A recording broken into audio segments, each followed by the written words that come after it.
Hello, I'm Tessa Campbell, the former Hibulb Cultural Center Museum Curator between the years 2009 and 2021.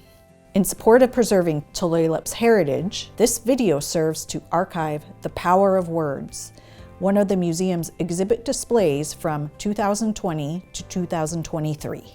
As we take this video tour, I'll share reflections of how The Power of Words was envisioned and how it was put together. The concept for the Power of Words exhibit has an interesting story.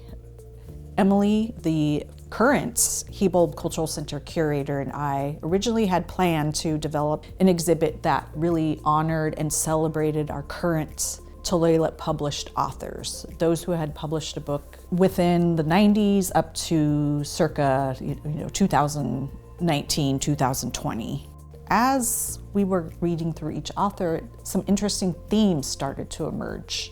And that was the significance of literacy to each of the authors. That's where the idea, the birth of The Power of Words evolved. It just suddenly emerged. And what was the pivotal point in history when literacy was first introduced to the Tulalip people? And then we decided on a chronological timeline, starting from the treaty, going through how literacy moved through our reservation.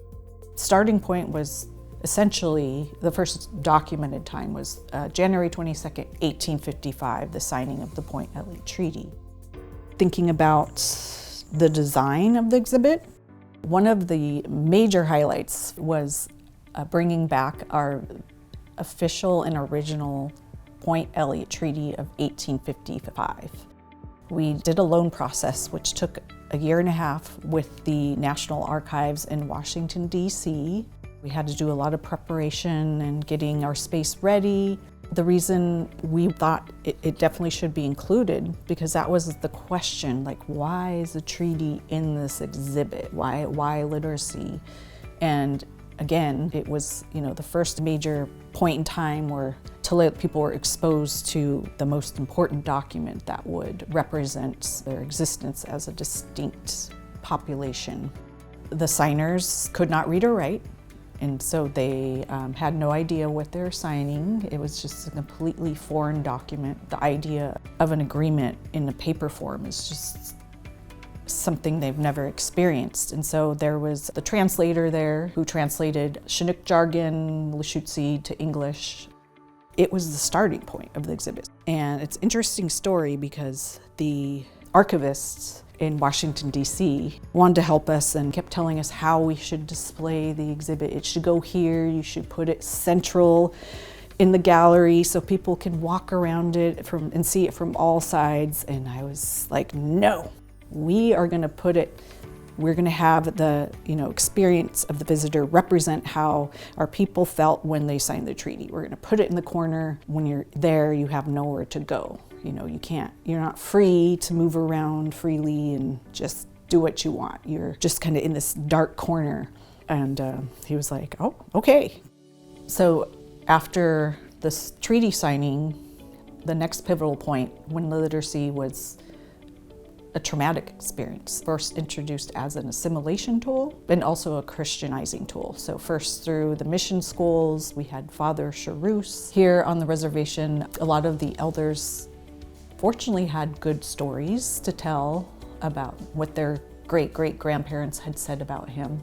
And we're fortunate in our exhibit to have some photographs of Ruth Shelton reading a book.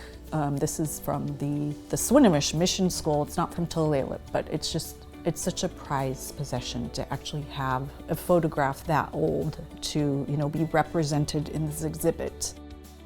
And so we have the history, introduce literacy in the mission school. And what was so fortunate about Father Charus is he actually learned the Lushootseed language, which is unheard of. So he learned to speak the language, and then he actually wrote catechisms in Lushootseed and English. He was just very passionate about teaching his ideology to the Native youth.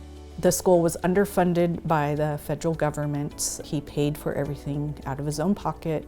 Eventually, he left Tulalip and moved up to Vancouver, and it was in this time period we start to see the federal government move in and start to enforce its harsh policies for assimilating Native American populations. Assimilation was done through two tactics: educational reform and governmental policy.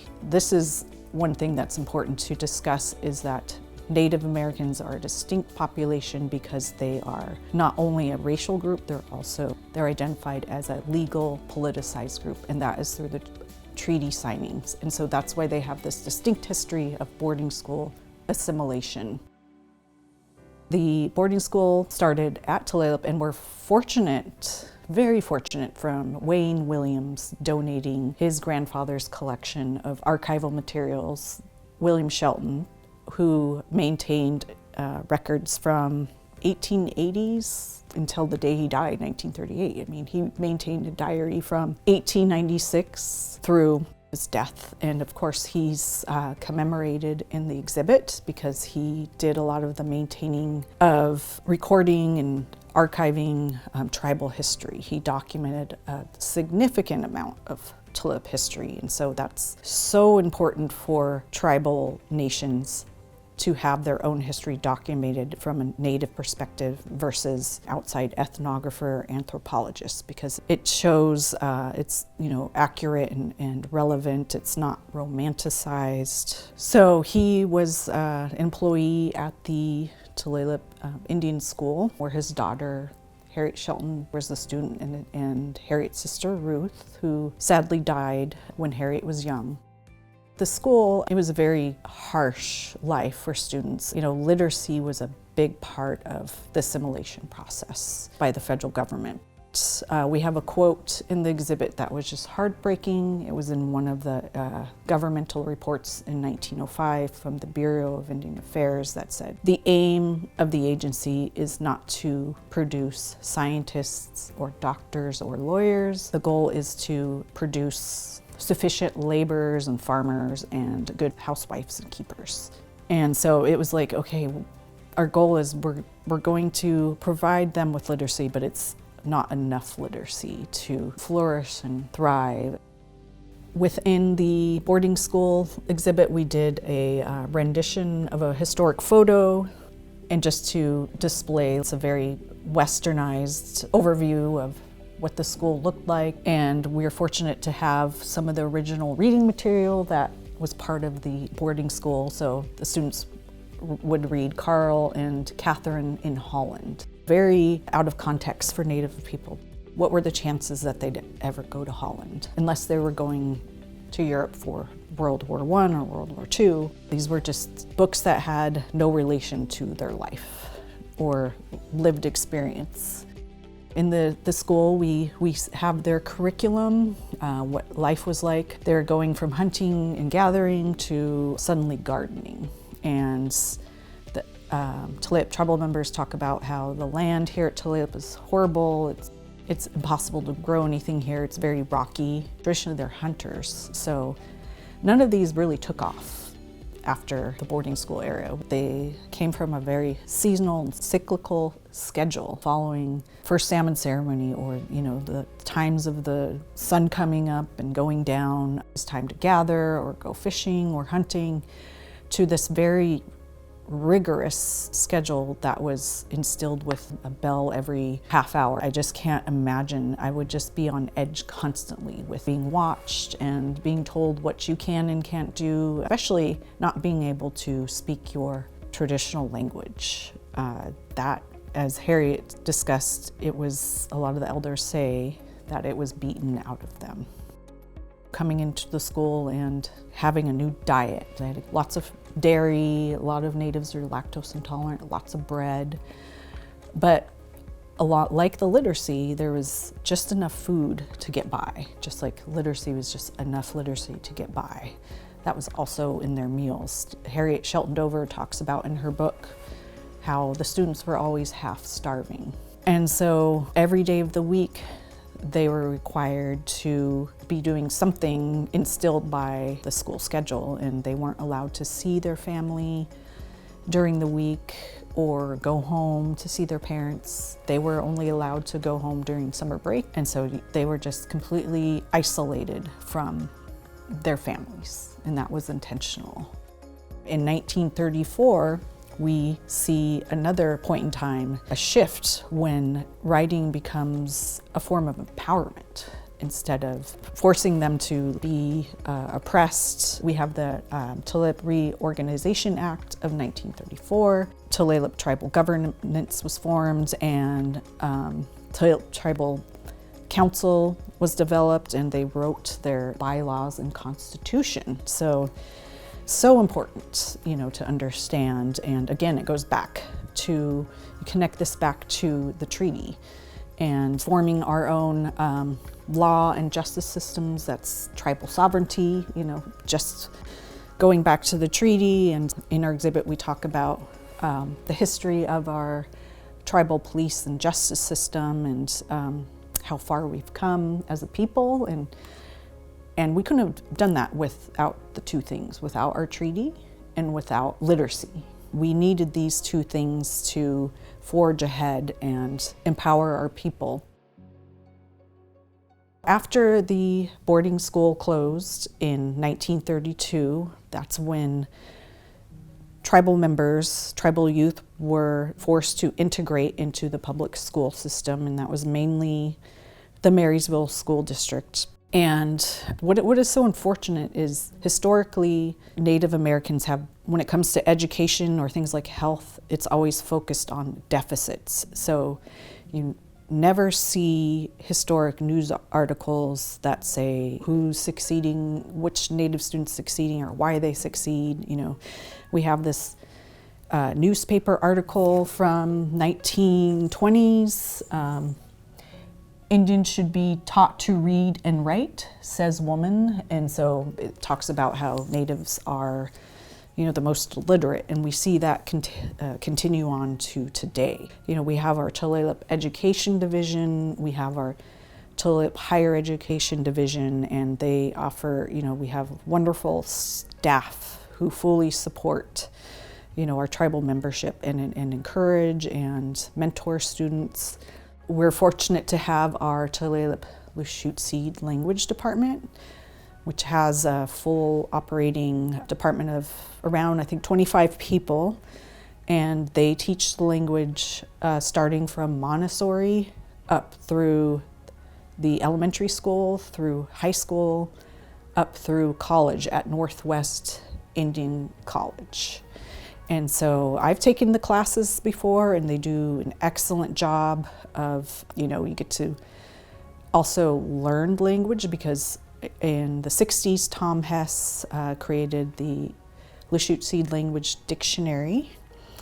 So we get to learn to, do the pronunciations of the alphabet and learn the words. We have the Lushootseed Language website, which is just phenomenal.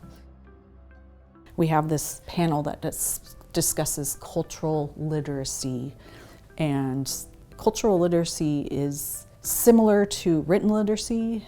It's Indigenous knowledge being passed down orally to the next generation. In that panel, we discussed how it's information that cannot be really taught in a book. I can't imagine learning to weave a basket by reading a book, because it's learned through observation of elders and learning the teachings. It's very kinesthetic and hands-on, and you really have to be out in nature. And I'm not going to bring a book out and carry it around while I'm gathering cedar bark. These are our celebrated authors that we honor. Emily and I discovered that Native Americans, the most published genre of books for Native populations are autobiographies. The book by Harriet Shelton Dover, Tulalip from My Heart, and the book called Siastanu by Ruth C. Home. These were recorded interviews done by the authors, and the authors did not change the words of Harriet or her mother, Ruth. We saw the importance of preserving culture, because we are an oral culture, and we are now our literate society. So we really wanted to honor our traditional forms of carrying on, again, that cultural literacy. The process of creating the displays was with the help of, other Hibulb staff and other tribal departments like the Lushootseed language department. Definitely the authors really helped, but the published authors. We worked with either the families or the authors themselves to get items, memorabilia that pertain to their story. Dave Spencer Sr. talks about his experience of growing up in the Indian Shaker Church. We have, his personal Shaker bells, or we have photos of like family members, or like Stan Jones. We have his hand drum on display. We really wanted to create like a visual representation of the authors along with text.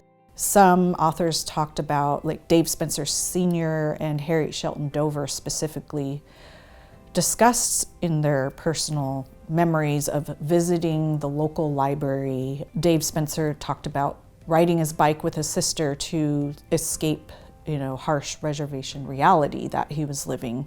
While Harriet talked about sneaking into the library while she was a student at the Tulalip Indian boarding school. She would get caught reading, and she talked about how, she was, had to do all the chores, and she was, often had harsh discipline, and reading was an escape for her.